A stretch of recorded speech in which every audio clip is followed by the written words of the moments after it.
రాష్ట్రంలో బలిజ కాపు తెలగ ఒంటర్లకు వచ్చేసి అన్యాయాలు జరుగుతున్నాయి. వాళ్ళ భూములు మాత్రమే ఆక్రమిస్తుంటారు, వాళ్ళకు మాత్రమే ఇబ్బందులు జరుగుతున్నాయి, వాళ్ళకు మాత్రమే పోలీస్ స్టేషన్లో న్యాయం జరగడం లేదు, రెవెన్యూ ఆఫీసులో కూడా వాళ్ళకు మాత్రం ఇబ్బందులు జరుగుతాయి. ఈ మధ్య చూస్తే బలిజ కాపుల పైన వచ్చేసి దాడులు కూడా ఎక్కువైనటువంటి పరిస్థితి ఉంది. ఎవ్వరు లేరు అనుకోవడం మీ యొక్క మూర్ఖత్వం అనే నేను రాజకీయ పార్టీలన్నిటి కూడా హెచ్చరిస్తున్నాను. ఓట్లు అడిగేసి బలిజ కాపుల దగ్గర వచ్చేసి ఓట్లు తీసుకొని మీరు అందరాలు ఎక్కి కుర్చీలో కూర్చొని కులుకుతూ ఉంటే సరిపోదు. మిమ్మల్ని ఆ యొక్క అధికార పీఠంలో కూర్చొని బలిజ సామాజిక వర్గం అనుకుంటే మిమ్మల్ని అధికార పీఠం నుంచి కిందికి దించి రోడ్డు పైన ఈడ్పించి నడిపించుకుంటే వెళ్ళేటువంటి పరిస్థితి కూడా ఉంటుంది. మిమ్మల్ని గెలిపించిన దానికి మాకు ఈ శిక్ష జరగాల్సింది. మా గురించి మీరు పట్టించుకోరా? మా యొక్క ఓటు మాత్రమే కావాలనా? మేము వచ్చేసి మీ జెండాలు మోయాలా? మీకు వచ్చేసి డబ్బులు చేకూర్చాలనా? దాని తర్వాత మీ యొక్క వారసత్వానికి కూడా మేము వచ్చేసి జై కొట్టుకుంటా ఉండాలనా? మా వారసత్వాన్ని కూడా త్యాగం చేసి అధికారానికి మిమ్మల్ని అధికార పీఠం ఎక్కిస్తే ఈరోజు బలిజ కాపు తెలగ ఒంటలకు వచ్చేసి ఇటువంటి అన్యాయాలు మీరు చేసేది. ఈ రాజకీయ పార్టీలను ప్రశ్నిస్తున్నాను. బలిజ కాపు తెలగ ఒంటల ద్వారా ఎమ్మెల్యేలు అయినటువంటి వాళ్లకు, ఎంపీలు అయినటువంటి వాళ్లకు, మంత్రులు అయినటువంటి వాళ్లకు, దాని తర్వాత ఎమ్మెల్సీలు అయినటువంటి వాళ్లకు, చట్టసభలు వెళ్ళినటువంటి వాళ్ళందరికీ కూడా ఈరోజు నా యొక్క ఇదే ప్రశ్న, మమ్మల్ని ఎవరు పట్టించుకుంటారు? మాకు అన్యాయం జరిగితే ఎవరు వచ్చేసి గలం విప్పుతారు? ఇప్పుడు మీరు కాదా ఇప్పాల్సింది? ఇప్పుడు మిమ్మల్ని గెలిపించేదే మేమే. దాని తర్వాత మాకు సమస్య వస్తే కూడా ఆ పరిష్కారానికి మళ్ళీ మేమే పోరాటం చేసుకోవాలనుకుంటే ఈ బలిజ కాపు తెలగ ఒంటల పరిస్థితి ఏ విధంగా ఈ రాష్ట్రంలో ఉండాలని చెప్పేసి ఈ సందర్భంగా ప్రశ్నిస్తున్నాను.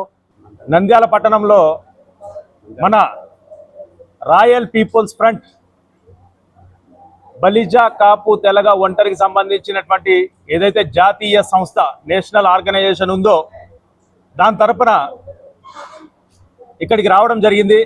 ఎందుకంటే మా యొక్క సంఘ సభ్యుడైనటువంటి దండే సురేష్ గారు వీళ్ళకి సంబంధించినటువంటి భూమిని సూరజ్ హోటల్స్ యాజమాన్యం వారు అక్రమంగా కంచెవేసి ఆక్రమించుకునేటువంటి ప్రయత్నం చేస్తూ ఇక్కడ ఉన్నటువంటి రెవెన్యూ వాళ్ళను కూడా మభ్యపెట్టి దొంగ డాక్యుమెంట్లు, ఫేక్ డాక్యుమెంట్లు సృష్టించుకున్నటువంటి క్రమంలో అతను మా సంఘాన్ని ఆశ్రయించినటువంటి ఈ యొక్క పరిస్థితిలో మేము ఇక్కడికి రావడం జరిగింది.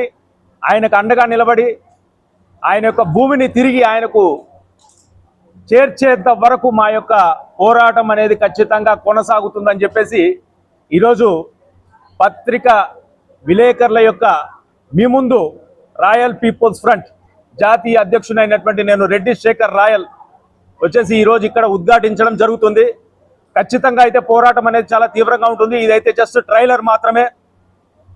దీన్ని ఒక నోటీస్గా భావించి సూరజ్ హోటల్స్ యాజమాన్యం వారు తక్షణమే స్పందించి మా యొక్క సంఘ సభ్యుడైనటువంటి దండే సురేష్ గారు కావచ్చు, వాళ్ళ యొక్క అన్నదమ్ములు కావచ్చు, వాళ్ళ కుటుంబీకులు కావచ్చు, వీళ్ళకు జరిగినటువంటి ఈ నష్టాన్ని తిరిగి పూడ్చి వాళ్ళకు రావాల్సినటువంటి భూమిని వెంటనే వాళ్ళకు అప్పగించినటువంటి పక్షంలో రాయలసీమలో ఉన్నటువంటి 50 మంది బలిజ కాపు తెలగ ఒంటర్లందరూ నంద్యాల జిల్లాలో ప్రత్యక్షమవుతారని చెప్పేసి ఇక్కడ తీవ్రమైనటువంటి హెచ్చరిక జారీ చేస్తున్నాం.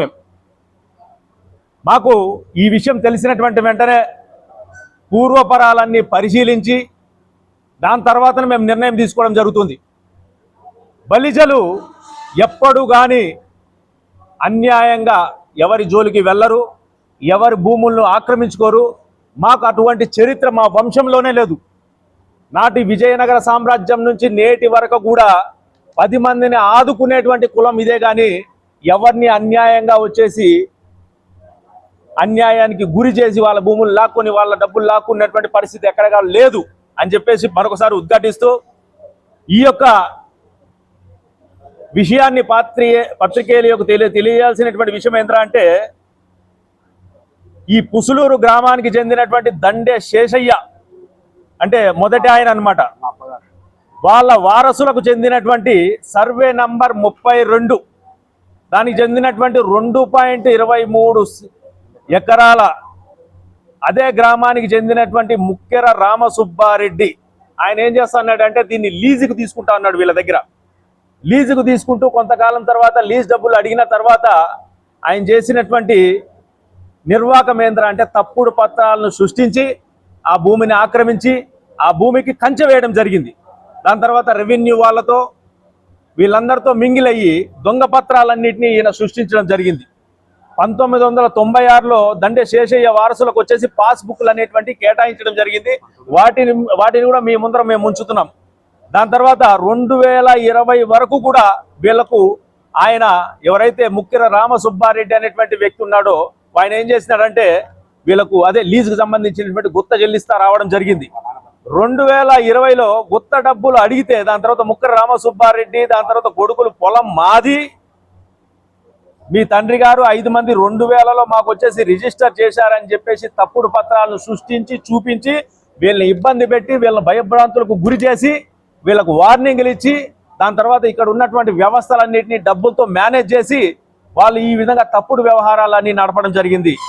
2018 వరకు దండే శేషయ్య వారసులు పొలానికి పన్ను కట్టడం జరిగింది. పన్నుకు సంబంధించినటువంటి కాగితాలన్నీ కూడా ఇక్కడ ఉన్నాయి 2018 వరకు.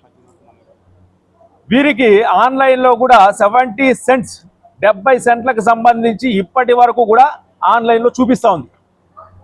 దాని తర్వాత 2025 డిసెంబర్ PGRSలో కూడా వీళ్ళు కంప్లైంట్ ఇవ్వడం జరిగింది. అయినా కూడా న్యాయం జరగలేదు.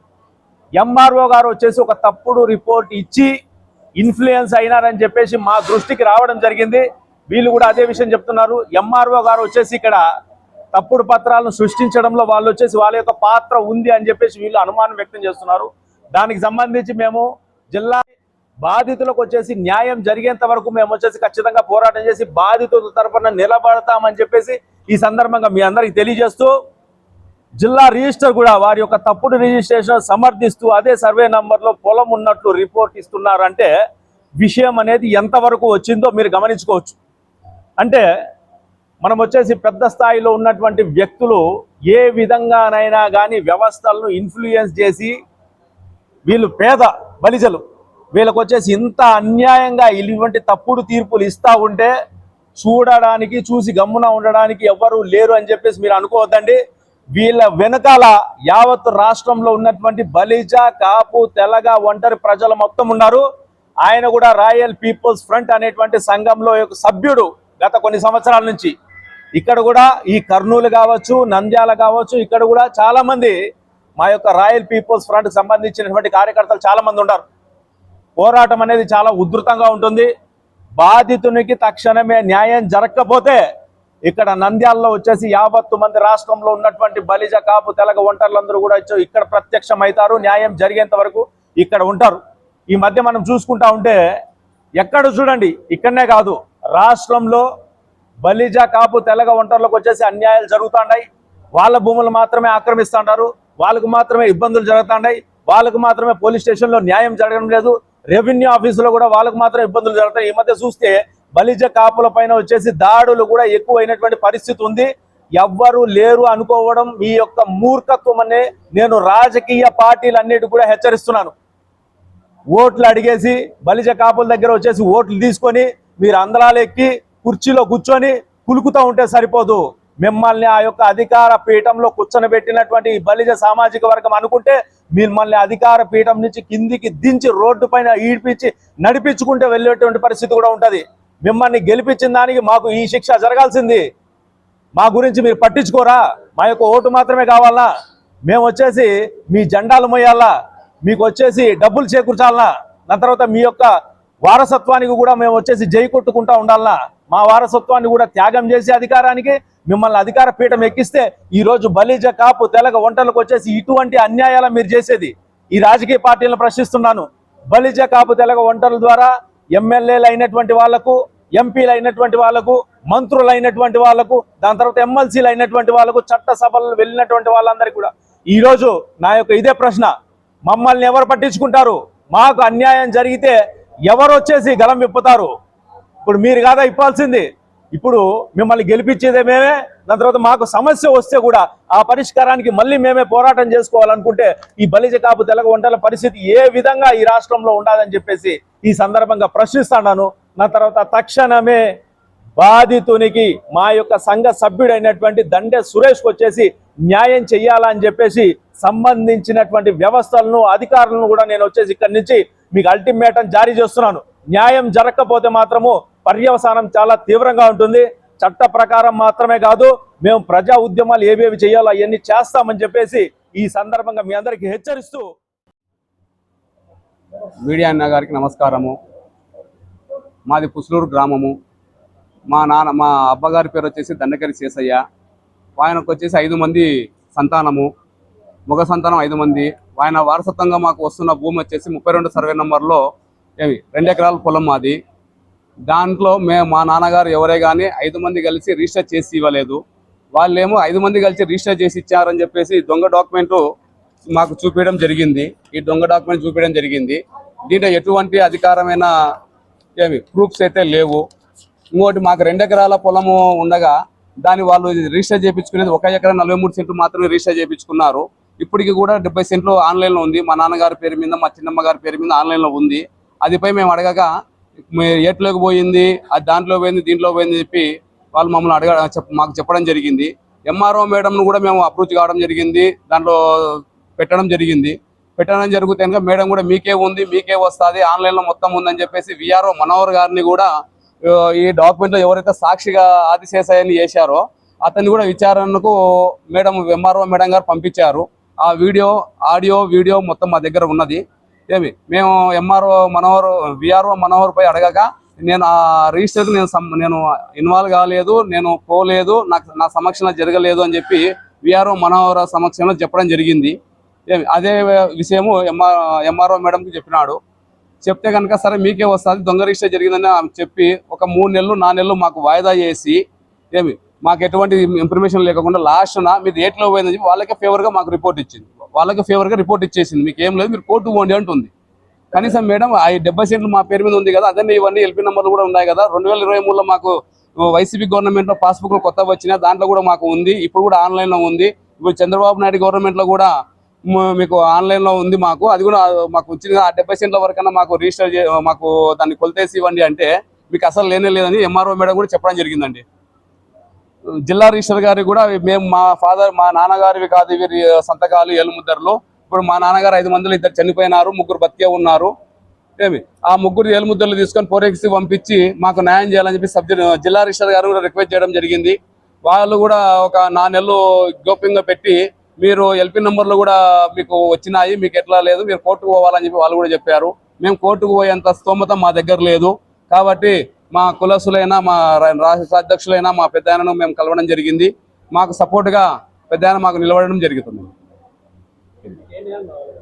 మా పొలం మాకు కావాలండి. సూరజ్ హోటల్ పేరు వచ్చి అశోకు, ముఖ్య రామసుబ్బారెడ్డి వారసులు అశోకు, రామరెడ్డి, ప్రవీణ్. గతంలో నేను అడిషనల్ ఎస్పీ గారిని కూడా కలవడం జరిగింది. వాళ్ళకు డబ్బు ఉంది కాబట్టి అందరినీ మేనేజ్ చేసుకుంటూ వస్తున్నారు.